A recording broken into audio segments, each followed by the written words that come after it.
are you people? It's us.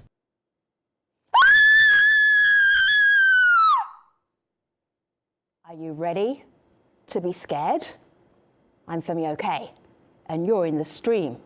What do US horror films say about blackness? From Hollywood tropes to heroes, we're examining the changing role of black characters in scary movies.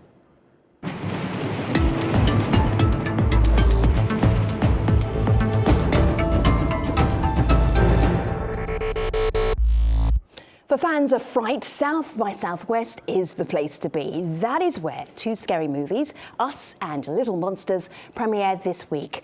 My co-host Malika Bilal is there, giving us a sneak peek at the films and explaining one reason they stand out in the horror genre.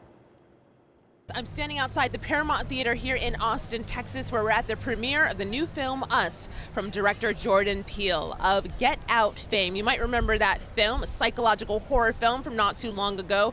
This is the follow-up of sorts, another thrilling drama that will make you think, featuring an all-star cast of color. Stars Lupita Nyong'o and Winston Duke of Black Panther fame, and showcasing something you don't often see in horror films: people of color that don't die first. It's a well-known cliche in slasher movies, and one audiences outside the Us premiere were familiar with. I think it's really influential to have a cast like this and that's doing serious horror.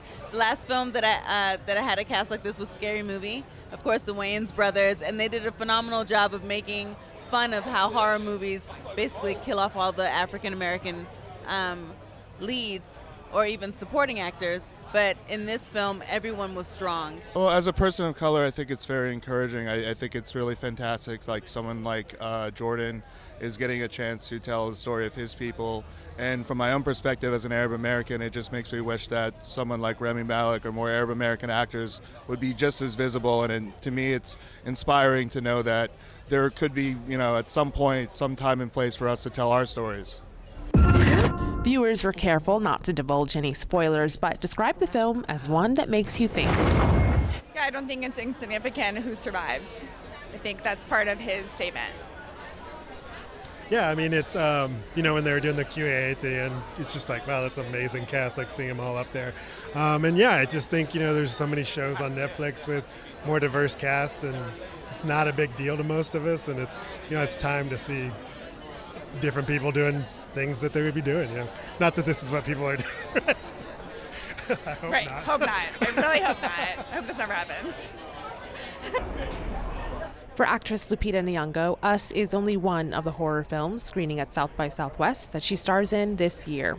She spoke to the stream at the red carpet screening for Little Monsters, a horror comedy in which she plays a zombie-fighting schoolteacher. I think what's beautiful about both Us and Little Monsters is that my blackness is not remarkable. It's just the norm, that there is the human experience that goes beyond race, and that's what these two films are about. Something else other than the color of skin. So when we had a list of people to approach for this role, my producers said, look, this is the opportunity to just take a swing for the fences and see who is the ultimate person that you would want in this role. And there was no question for me, it was Lupita. Because she just, look, if my son was stuck on a field trip and surrounded by zombies, I would want Lupita Nyong'o there to protect him. Malika Bilal, Al Jazeera's The Stream, Austin. Thanks, Malika. And here to discuss why black characters have often been the first to die and how that's changing, in Los Angeles, actress Rachel True. Also in LA, hello, Tananarive Du. She's the executive producer of Horror Noire. That's a documentary that examines the role of African Americans in horror films. And in College Station, Texas, Robin Means Coleman. She's vice president for diversity at Texas A&M University and author of Horror Noire, Blacks in American Horror Films, which inspired the documentary. Hello, everybody. It's so good to have you here. I want to show you something here. You may have already seen it. Horror Noire, this is the official trailer, a Shudder original. I scrolled through some of the comments. I was not impressed. So there's some people who don't actually even understand what this genre is. For instance, Dr. Chillock. Black horror? You don't hear people say white horror, lol. Can't it just be horror without an agenda? Good question, Robin. I think that's a. But is it really? No, I want to go ahead, Rachel. No, I was going to hand it off to the professors, but just say that's a real white privilege statement they made. Now, professors, take it away. So the book, very quickly, the book and the movie are really about recognizing African Americans in the genre. It's about celebrating their presence. It's about reminding us that representation still matters. This is a documentary, and the book relatedly is about Blacks' contribution to the genre. We have folks who are saying, why Blackness? Why do we need to talk about and focus on that? And that really gestures to a colorblind statement. And I am proud of my Blackness and my culture and the contributions we've made to the genre. And I bring my race with me, and I think it's okay to talk about the cultural history and the racial histories that we embody. But I don't know. What do you think, Tananarive? Well, I think it's very easy for people who see themselves reflected in media constantly to be sort of blind about how much they take that for granted and how meaningful it is when you do exist on film and in television, and also how hurtful it is when you're misused on film and television. And this is a lot of what horror noir gets to the heart of, because inevitably when you're talking about history, that also includes the history when we haven't been treated so well. Right. Well, and I'd love to throw in that in the documentary, I talk about the line in Blackula, where Blackula, which is a 1970s sort of Dracula take with a black cast, Blackula turns one of his friends and then says, these friends is looking in the mirror and cannot see his reflection and says, what is a man if he cannot see his own reflection? So for me, that was very deep, because as a Black American, quite often I do not see my own reflection. Ladies, on television when I was younger. Yeah. This is important. Ladies, let me just throw this one out at you. It's from Tatiana Ward. She's an aspiring screenwriter. She breaks down some of the generic characters that you might see in horror noir. She says, we've got token Black friends. They sacrifice themselves for the group. Annabelle, Bird Box, I Am Legend, mystical religious characters whose sole purpose is to warn or offer advice, or they may only serve as comic relief. She goes on, they might be a masked serial killer, a monster, a maniacal entity that are doomed. So there are all these various different characters that can be out there. Rachel, what have you found? Well, listen, I think the documentary, Horror Noir, does a great job at breaking down which stereotypes and tropes are actually true in the movies and which are not. But this is the beautiful thing about the renaissance of filmmaking right now. When our story, a person of color, any color story is told by someone other, we're going to get a story that may not be our own. So now that we have Jordan Peele and Get Out and Us and many, many other movies, we can tell our own stories and we can dispel some of these tropes, because to a certain extent, I have been the token friend in movies. I have been the magical Negro. I have been all these things. Now there's little threads of those things that are actually great. It's when they become, the norm in every movie that it becomes a trope. So professors. No, you're right. Go ahead, Tananarive. No, I was just going to agree. You're absolutely right. And we've seen you and other Black actors struggle to sort of break out of those binds in terms of limited roles, limited exposure, and misuse, So that's what horror noir is about. And it's also amazing to be around at this time in history to see history actually changing.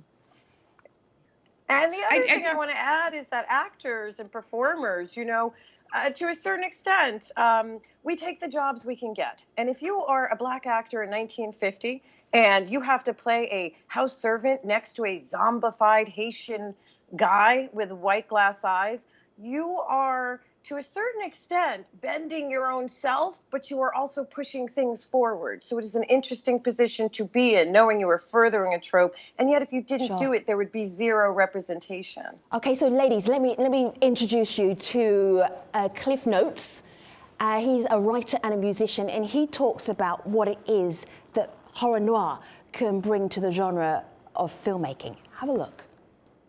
What I've learned about marketing or about just general storytelling is that us as people don't like to be told something. We don't want to be told that something is happening. We have a much stronger connection to something when we feel like we've come up with that idea on our own. So with using horror, you're able to force people to think about, oh, this is terrible. This is something as awful and horrific as a microaggression in a film like Get Out, and be able to extend that metaphor throughout the film and really get people to understand what it's like to be Black and in these worlds.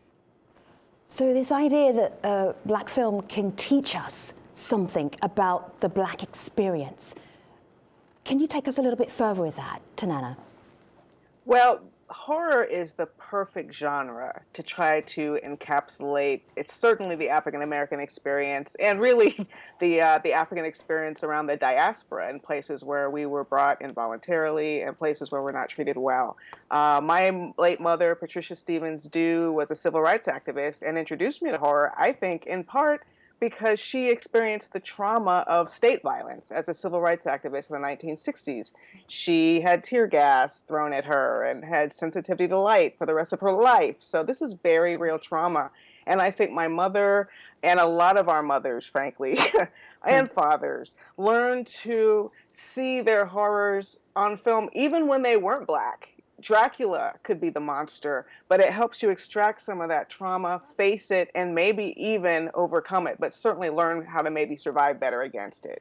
Robin, we're live on YouTube right now. I know this film is very close to your heart. Elizabeth brings this up. She talks about Night of the Living Dead. She says it was revolutionary in that respect of reflecting Black culture, the Black experience, and also its comment on racial structure. Tell us about your connection to Night of the Living Dead and then what it teaches us. So everybody has some deep connection to Night of the Living Dead. And I sort of make an argument that I have the deepest connection among the group. I was born and raised in Pittsburgh, Pennsylvania, and if people are true horror heads, they know that that is the stomping ground where George Romero lived, where Night of the Living Dead was filmed in and around Pittsburgh, and then subsequently Dawn of the Dead. Yeah. And so these are zombie movies. Walked in the footsteps of Romero. The lessons. Oh, go ahead, please. Yeah, zombie movies in a line. If you didn't grow up with a zombie movie, I'm sorry that you didn't, but in a line, describe the movie for anyone who's not yet seen it, but who will put it on their must-watch list.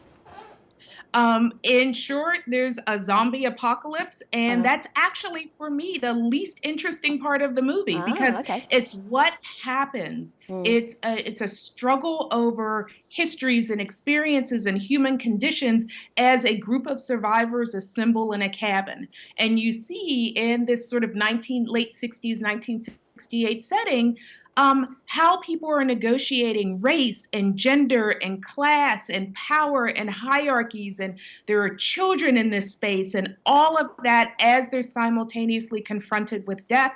And that is not unlike the kinds of circumstances we sometimes navigate today, absent the zombies, but where we are really trying to figure out how to communicate with each other and survive. Let me bring in Jordan Peele.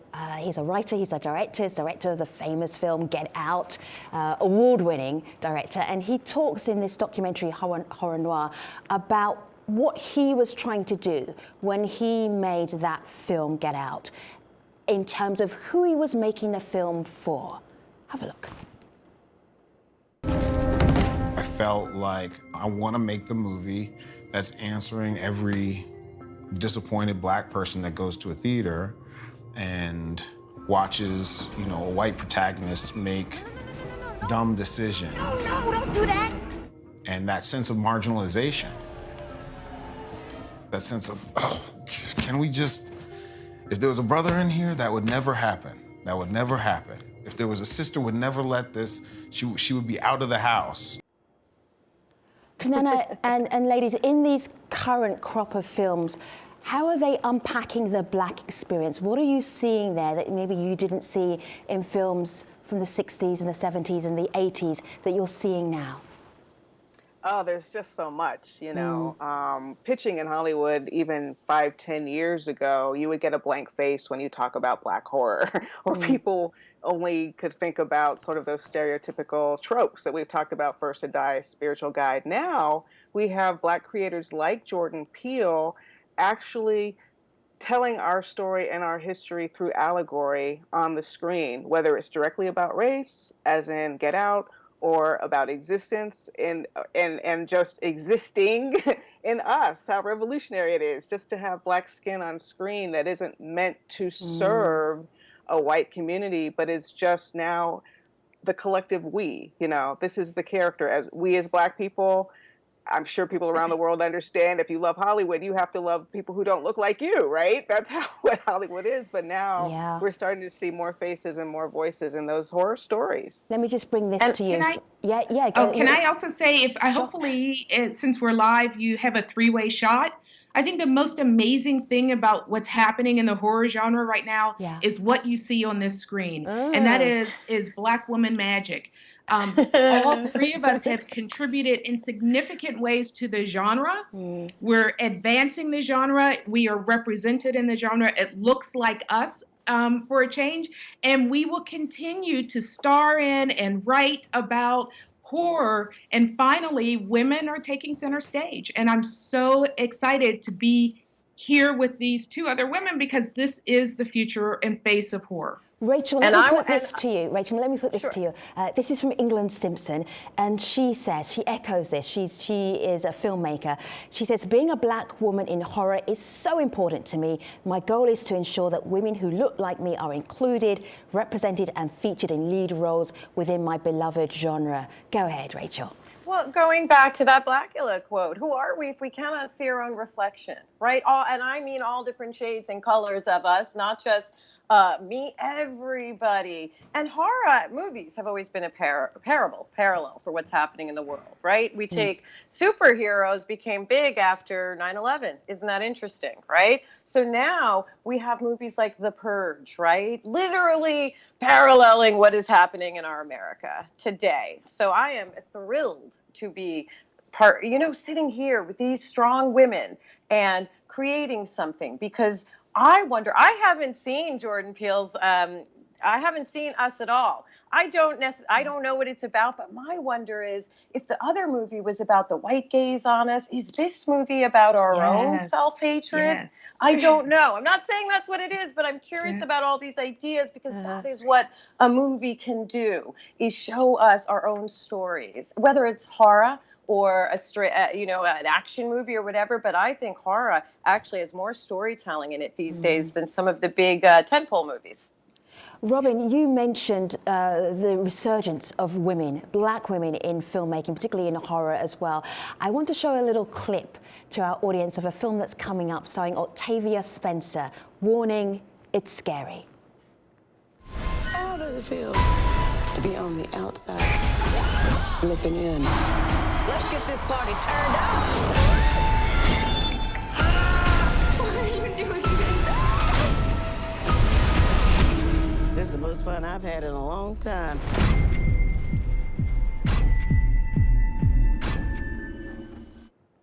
So you really shouldn't watch that at your office desk, as I did recently. It scared the pants off of me. But the narrative, how are the narratives changing? Robin, you start. Well, certainly they are focusing more on women. I'm hopeful. I haven't seen Ma. I'm hopeful for it. Women are certainly taking center stage, both as heroes and anti-heroes. And we have now proven that Black women can scare us. In some ways, it's a resurgence, but we have always been there. And what I mean by Black women, I also mean that this isn't a teen scare flick. This is these. Robin, this can is I jump in and say Black women have always scared people, right? So there you go. You know what I'm saying? Right. Like if I say a sentence loudly, I'm scaring someone. I'm a scary Black lady. I just wanted to throw that in. So in some ways, we're actually dispelling the myth, right, of the scary Black woman and then building another one. Yeah, one of the reasons I'm so happy. Oh, yeah, go ahead, Tanana. Yeah, go ahead. I'm so happy about the timing of horror noir with Us coming out and Ma coming out right after. Is it gives viewers a vocabulary and a lens through which to view these movies to decide, oh, is this a black horror movie or is this a blacks in horror movie, which is a distinction Robin makes in her book. And one is a black story. And one is not a black story, but it has a black character. And I think one of the most exciting things is to have the opportunity to educate as we go, because Hollywood has a short memory. A lot of young people coming in haven't seen Candyman, right? So don't remember why Candyman was problematic or whatever. And so you can't just drop in a classic like Candyman without explaining who and what, and just setting up, because people are going to go off and check out some of these films as you mentioned them. Go ahead, Tanana. Well, Candyman is a horror classic, and it is a favorite by a lot of people on the panel, but it's about a black demon sort of figure who was murdered, lynched basically because of his love for a white woman, and returns in present day back in the 90s Chicago, sort of during the crime bill era, when there was a lot of emphasis politically on sort of monstrous activity happening in the inner cities. So it became kind of this metaphor for fear of the urban, right? And Candyman, as an urban legend, especially lusting after a white woman, was reinforcing some very, very old tropes that Robin writes about so well in her book, and we discuss in the documentary. So we don't want to, as great as it is to be able to have your own monster, and the more variety we have of stories, there's room for black monsters, as long as we have also black heroes. And there was too much of an imbalance in the past. For instance, in Candyman, the movie, which was came out in the early 90s, correct? We have Candyman, and I don't want to ruin too much, but he is kind of terrorizing people, black people, in a Cabrini Green, which is a project, right?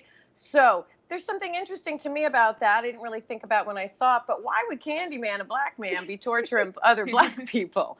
I'm thinking there were white directors on this movie. And perhaps in the new remake, it'll be different. All right, let's go to a black director. He's the director of the documentary Horror Noir. His name is Xavier Neil Bergin. Have a listen to what he says. So for me, when I think about what excites me the most within black horror, honestly, it's the future.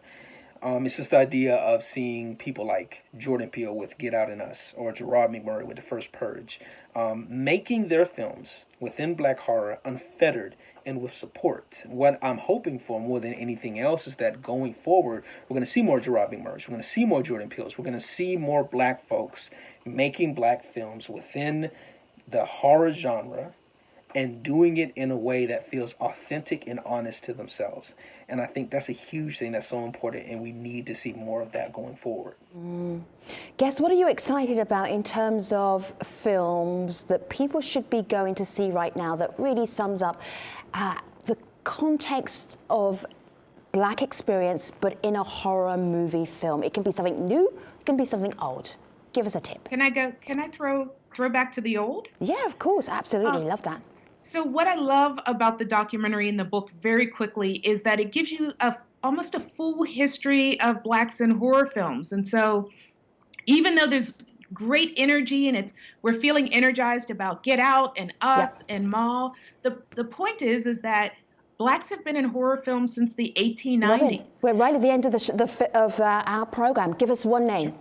What do you want us to watch? How about Horror Noir? Eric LaSalle's Crazy as Hell. All right. Tanana, what do you want us to watch? What should be on our must-see list? Eve's Bayou by Casey Lemon. Oh, nice. Rachel? Listen, I'm going to just say, watch the Horror Noir documentary, because within that there's a syllabus of great films. But Ganja and Hess is one of the old school ones. All right, and just a couple of comments from online. We have this coming in. Malika Bilal, my co-host, love these guests. Can we talk about how awesome seeing Rachel in The Craft was? Am I aging myself? Yes, you are. She was awesome. One more recommendation, Horror Noir. It is currently playing on Shudder and on iTunes. Thank you, guests. Thank you, community. It was a pleasure being scared with you. We should call today's episode The Scream. See you next time.